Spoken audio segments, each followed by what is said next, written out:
अर्थशास्त्र को समझना है तो मंजुलता से मिलना है। इसमें कोई मुश्किल काम नहीं है, बस आपको मेरे चैनल को सब्सक्राइब करना है। Thank you. हमें विद मंजुलता में आपका स्वागत है और आज हम कक्षा 12 के अर्थशास्त्र विषय के अंतर्गत निवेश फलन को देखेंगे। तो सबसे पहले आइए हम आपको आज इंग्लैंड की सैर कराते हैं। इंग्लैंड के जो शहर कैम्ब्रिज है, कैम्ब्रिज में पैदा हुए थे जॉन मेनार्ड कीन्स और उनके पिता का नाम था जॉन नेविले, जो कि कैम्ब्रिज में मेयर थे, और उनकी माता का नाम था फ्लोरेंस अडा। उन्होंने आय एवं रोजगार के सिद्धांत को दिया और उन्होंने जब 1929 में महामंदी आई विश्व में, तब उन्होंने अपना एक सिद्धांत नया दिया अपनी पुस्तक the general theory of employment, money, interest and money.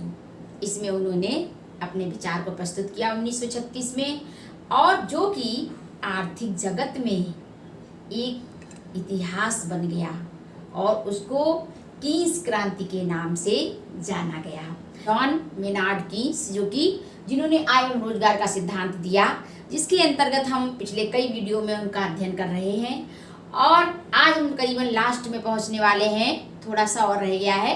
हमने 3 अवधारणाएं पढ़ी थी। पहला था उपभोग फलन, फिर था बचत फलन और तीसरा है निवेश फलन, जिसका अध्ययन हम आज करेंगे।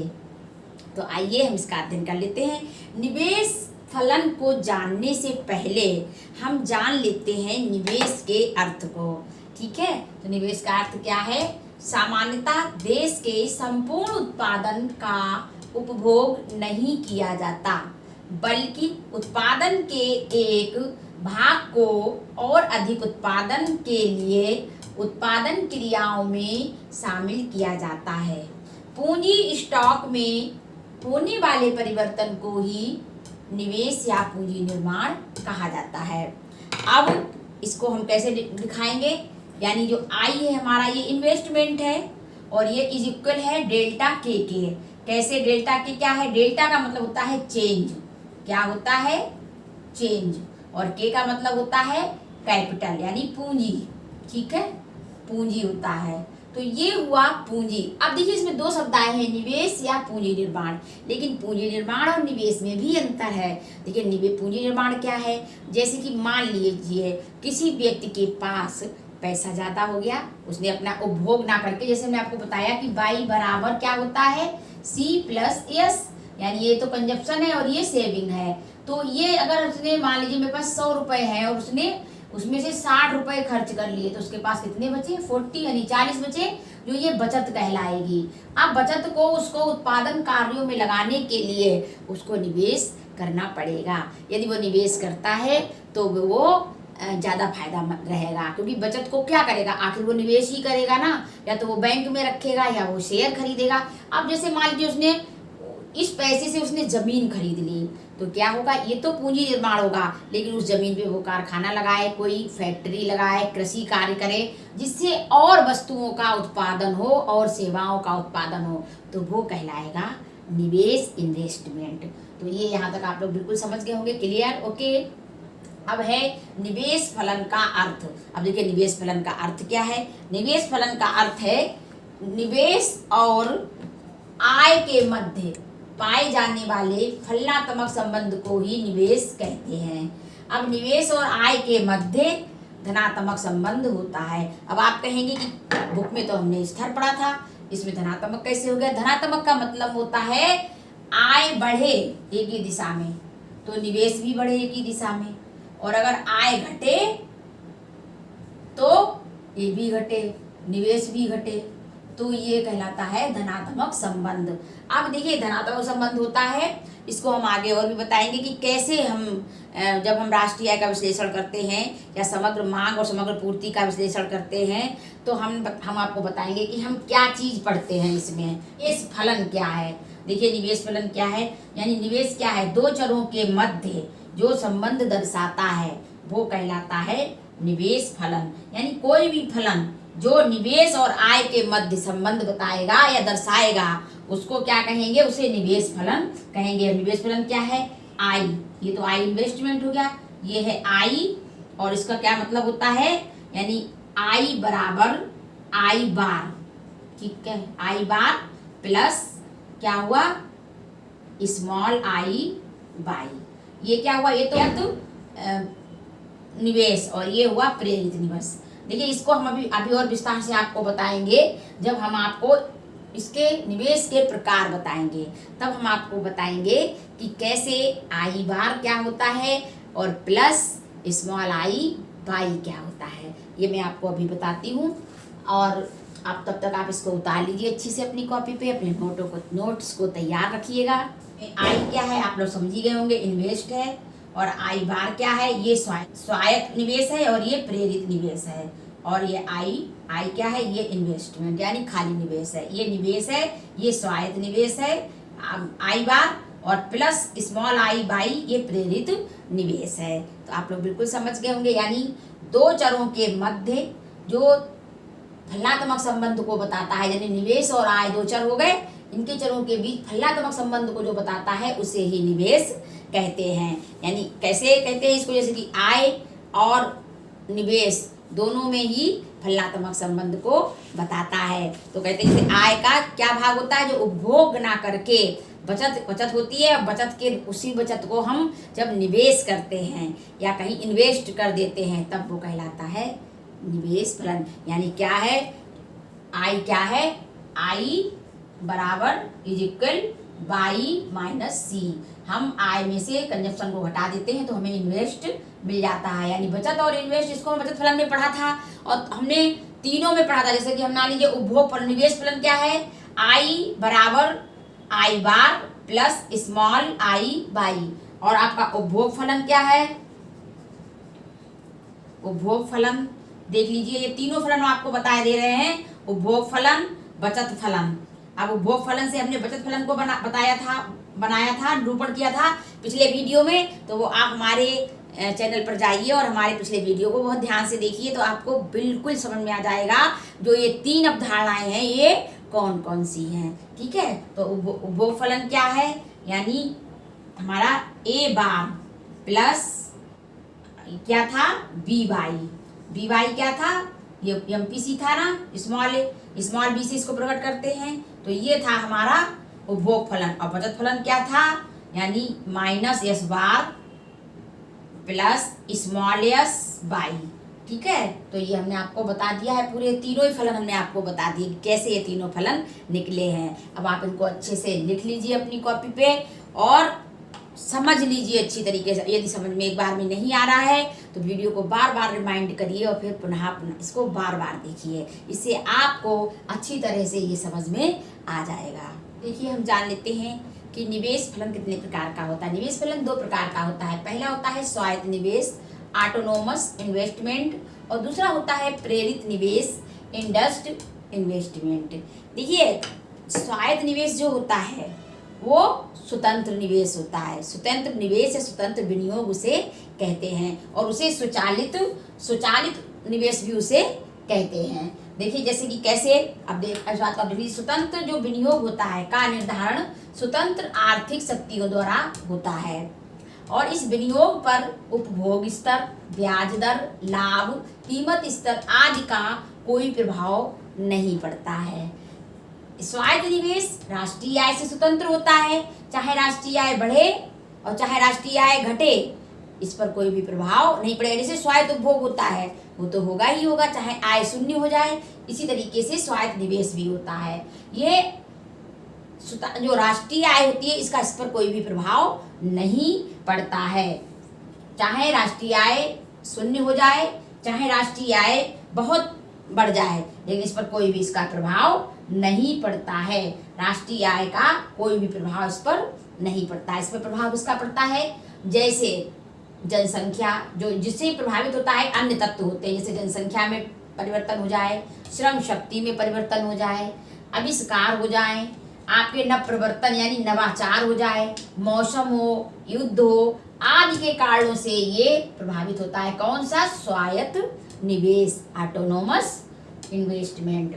और ये हमेशा स्थिर होता है। अब स्थिर कैसे होता है, देखिए कि जैसे जैसे अब ध्यान देने वाली बात ये है कि जैसे जब भी हम इसको पढ़ते हैं, यानी राष्ट्रीय आय के विश्लेषण में हमने इसको पढ़ा और स्वतंत्र निवेश को ही केवल शामिल करते हैं, यानी आई को ही हम आई बार मान लेते हैं। अर्थव्यवस्था में संतुलन की चर्चा करते हैं, आई को ही हम आई बार मान लेते हैं, यानी स्वतंत्र जो आपका स्वतंत्र निवेश है, स्वायत्त निवेश, इसी को हम शामिल करते हैं, चाहे वो राष्ट्रीय आय हो, चाहे बचत और आपके निवेश हो। इस विधि में भी हम इसी को स्वायत्त निवेश को शामिल करते हैं, या वो समग्र मांग और समग्र पूर्ति विधि हो, इसमें भी हम इसी स्वायत्त निवेश को ही शामिल करते हैं। इसीलिए हमने आई को ही हम आई बार मान करके तुरंत में हम इसकी चर्चा करते हैं, यानी इसको ही हम शामिल करते हैं, चाहे वो समग्र पूर्ति हो, समग्र मांग हो, चाहे बचत हो, चाहे और निवेश हो, चाहे राष्ट्रीय आय का विश्लेषण हो। इसमें हम क्या करते हैं, हमने इसमें आई को ही आई बार मानकर अर्थव्यवस्था के संतुलन की चर्चा करते हैं, इसलिए क्योंकि ये हमेशा स्थिर रहता है, ये हमेशा स्थिर रहता है स्वायत्त उपभोग, ये बदलेगा नहीं। देखिए कैसे, देखिए इसको एक चित्र के माध्यम से भी समझाते हैं। देखिए फिगर, यानी हम एक डायग्राम बना देते हैं। देखिए ये हमारा वाई अक्ष है और ये हमारा एक्स अक्ष है, और हम इधर क्या कर देते हैं, इधर हम वाई दिखाते हैं, यानी राष्ट्रीय आय दिखाते हैं, और इधर हम दिखाते हैं स्वायत्त निवेश, स्वायत्त निवेश इधर दिखाते हैं। ओके, इधर मैंने क्या, आप देखिए ये जो है हमारा ए, ये हमने एक लाइन खींची एक अक्ष के समानांतर, ये क्या है, ये हमारी आई बार है, ये क्या है, ये आई बार है, और ये क्या है, ये स्वायत्त निवेश वक्र है, ये क्या है, स्वायत्त निवेश वक्र। अब देखिए क्या होता है, ये चाहे हमारी आय घट रही है ना, यहाँ पर नीचे एरो जाएंगे तो घटेगी और ऊपर जाएंगे तो ये बढ़ेगी, चाहे हमारी आय बढ़े और चाहे हमारी राष्ट्रीय आय घटे, लेकिन आई बार पर कोई भी, यानी इस स्वायत्त निवेश पर कोई भी प्रभाव नहीं पड़ता है, इसीलिए ये इस तरह ये कांस्टेंट रहता है। तो आप लोग अब बिल्कुल समझ गए होंगे कि स्वायत्त निवेश क्या होता है। तो चलिए अब हम जान लेते हैं कि प्रेरित निवेश क्या होता है, यानी इंडस्ड इन्वेस्टमेंट क्या होता है, इसका भी अध्ययन कर लेते हैं। स्वायत्त निवेश के बाद, यानी स्वायत्त निवेश को क्या कहते हैं, आयवेलोचवी निवेश कहते हैं, और प्रेरित निवेश को क्या कहते हैं, आयलोच कहते हैं। इसे क्या कहते हैं, ये आय से प्रभावित होता है। स्वायत्त निवेश क्या होता है, ना आय से प्रभावित होता है, ना ब्याज से प्रभावित होता है, ना लाभ से प्रभावित होता है, ना कीमत से प्रभावित होता है। लेकिन प्रेरित विनियोग या प्रेरित निवेश से आशय क्या होता है, यानी निवेश की उस, विनियोग या निवेश एक ही बात है, विनियोग की उस राशि से है जिसे लाभ अथवा ब्याज को अर्जित करने के लिए विनियोजित किया जाता है। आय बढ़ने पर यह निवेश बढ़ता जाता है। आय बढ़ने के साथ साथ जब उपभोग मांग बढ़ती है, जिसे पूरा करने के लिए उत्पादन किया जाता है, यानी लाभ कमाने के लिए उत्पादन किया जाता है, और लाभ हेतु किया गया जो प्रेरित निवेश होता है वो किससे होता है, कीमतों से, मजदूरी से, ब्याज दर से प्रभावित होता है। जबकि स्वायत्त निवेश इन किसी वस्तुओं से प्रभावित, वो किससे प्रभावित होता है, जनसंख्या से, श्रम शक्ति से, नवाचार से, आविष्कार से, मौसम से, युद्ध से, वो इनसे प्रभावित होता है। लेकिन ये इन कीमतों, मजदूरी, ब्याज दर से प्रभावित होता है। और जो सीमांत निवेश प्रवृत्ति होती है वो क्या होती है, यानी सीमांत निवेश प्रवृत्ति को क्या कहते हैं, मार्जिनल प्रोपेंसिटी टू इन्वेस्टमेंट। तो वो क्या होती है, यानी ये क्या होती है, आय में परिवर्तन का वह भाग जो निवेश किया जाता है उसे ही हम MPI कहते हैं, यानी मार्जिनल प्रोपेंसिटी टू इन्वेस्टमेंट कहते हैं। प्रेरित निवेश फलन का ढाल ही प्लस स्मॉल आई बराबर MPI निवेश फलन का ढाल भी कहलाता है। आप देखिए निवेश फलन का भी ढाल कहलाता है, यानी कैसे, देखिए हम इसको MPI के द्वारा दिखाएंगे। MPI बराबर क्या है, डेल्टा आई और बटे डेल्टा वाई, यही तो होता है, यही तो है। इसको हम हिंदी में कैसे लिखेंगे, हिंदी में लिखेंगे निवेश में परिवर्तन, क्योंकि मार्जिनल जहां शब्द आ जाता है, एम आ जाता है, वहां परिवर्तन दिखाता है। ये बात मैं पहले भी अपने वीडियो में बता चुकी हूँ। निवेश में परिवर्तन और आय में परिवर्तन, क्योंकि ये आय से प्रभावित होता है, आय में परिवर्तन।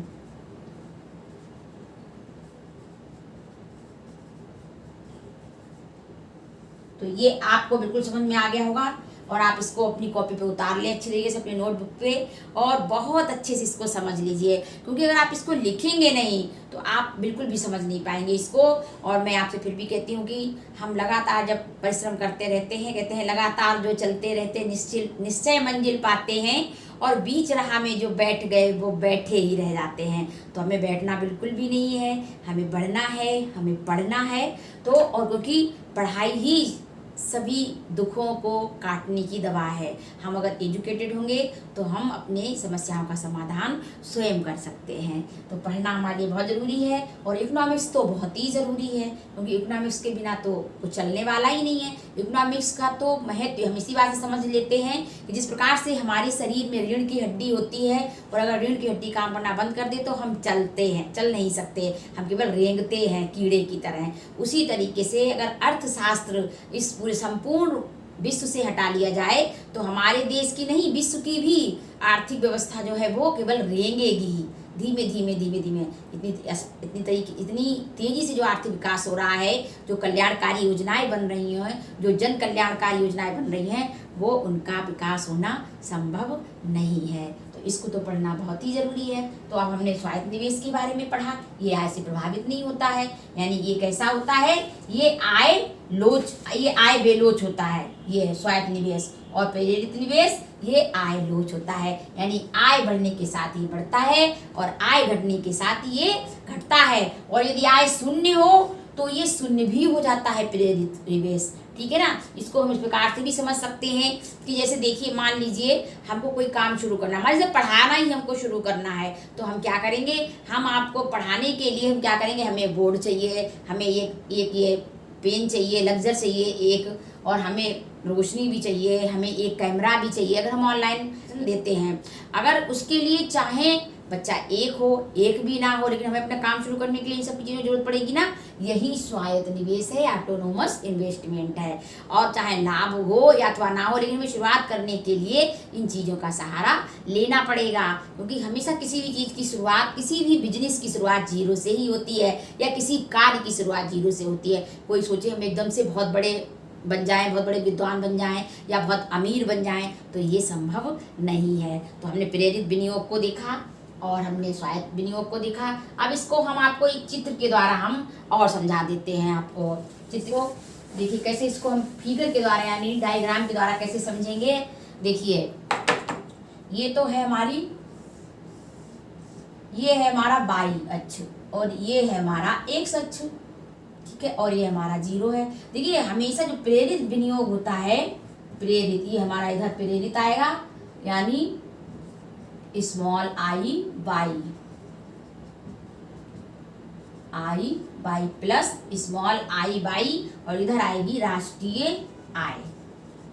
Okay, clear. अब देखिए ये कहाँ से शुरू होता है, ये हमेशा मूल बिंदु से शुरू होता है। क्या शुरू होता है, मूल बिंदु से। इसको हम कहते हैं प्लस स्मॉल आई बाई, ये हमारा प्रेरित विनियोग है। अब ये जो है ये हमारा, यहाँ से हमने मान लिया ओ और ए, जो ये हमारा आय है, जो हमारी ओ, और यहाँ पे मान लेते हैं, मान लीजिए के, ठीक है।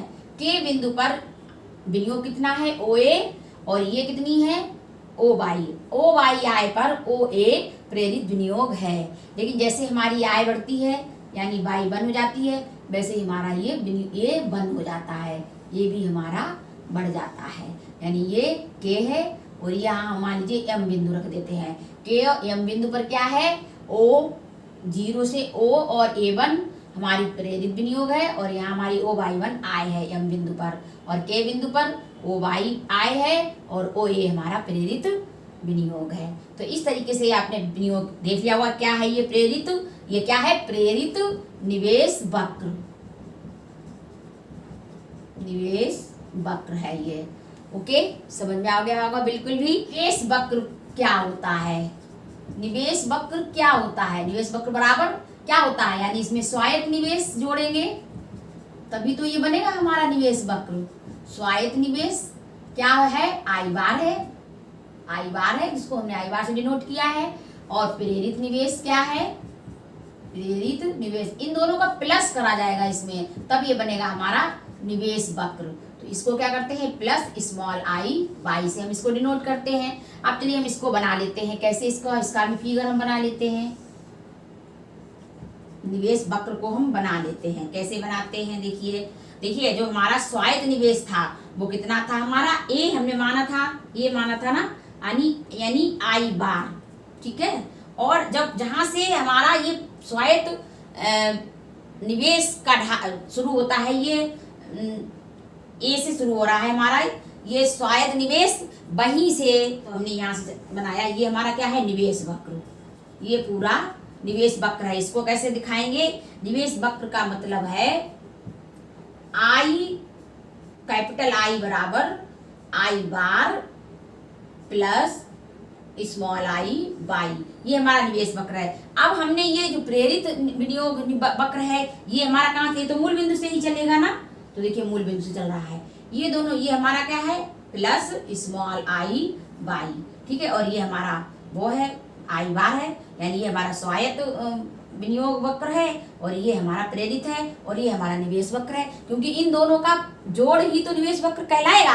अब ये दोनों एक दूसरे के समानांतर हैं, एक दूसरे के पैरेलल हैं। क्यों पैरेलल हैं, क्योंकि देखिए ये दोनों एक बराबर है ना, इनमें समान दूरी है, इनमें जितनी यहाँ पर है उतनी यहाँ पर है। जब आप इसको पैमाने से बनाएंगे ना अच्छे से, तो बहुत अच्छे से ये बनेगा। और आप लोग इसको बिल्कुल समझ गए होंगे कि निवेश वक्र की हम कैसे तैयार करते हैं। जो होता है वो आई से शुरू होता है, उससे शुरू होता है निवेश वक्र, और ये जो प्रेरित निवेश है ये मूल बिंदु से शुरू होता है।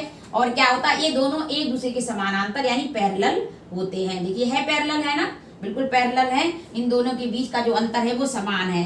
अब आई के दो घटक है, ये कौन है, ये आई है, इसके दो घटक है, आई बार प्लस स्मॉल आई और बाई। समझ गए होंगे आप। निवेश, जब हम राष्ट्रीय विश्लेषण में हम आय का अध्ययन करते हैं तो क्या करते हैं, उसमें हम केवल इसको आई को ही हम आई बार मान लेते हैं, और फिर हम इसका विश्लेषण करते हैं, इसीलिए ये स्थिर रहता है। अभी हमने बताया था कि धनात्मक होता है, तो आप लोग सोच रहे होंगे कि बुक में तो स्थिर लिखा रहता है, तो हमने आपको बताया समग्र मांग और समग्र पूर्ति में, और उसमें निवेश और बचत में विधि में जब हम इसका प्रयोग करते हैं तो हम आई को ही आई बार मानकर, उसको स्थिर मानकर उसके संतुलन की चर्चा करते हैं। ये आशा ही नहीं बल्कि पूरा विश्वास है कि आपको पूर्णतया ये समझ में आ गया होगा। और आप मेरे चैनल को ज़्यादा से ज़्यादा सब्सक्राइब करिए, लाइक करिए, शेयर करिए और कमेंट करिए, क्योंकि आपके सहयोग से हम 1K पे पहुंच गए हैं। ये मुझे बहुत ही खुशी हो रही है, क्योंकि लोगों ने मेरे चैनल को 1K से आगे पहुंचा दिया है। और ऐसे ही धीरे धीरे हमारे चैनल को बढ़ाते रहिए आगे। मुझे बहुत खुशी हो रही है आप लोगों के सहयोग की, मैं हमेशा आकांक्षी हूँ, और मुझे आप लोगों के सहयोग की बहुत ही आवश्यकता है। नमस्कार।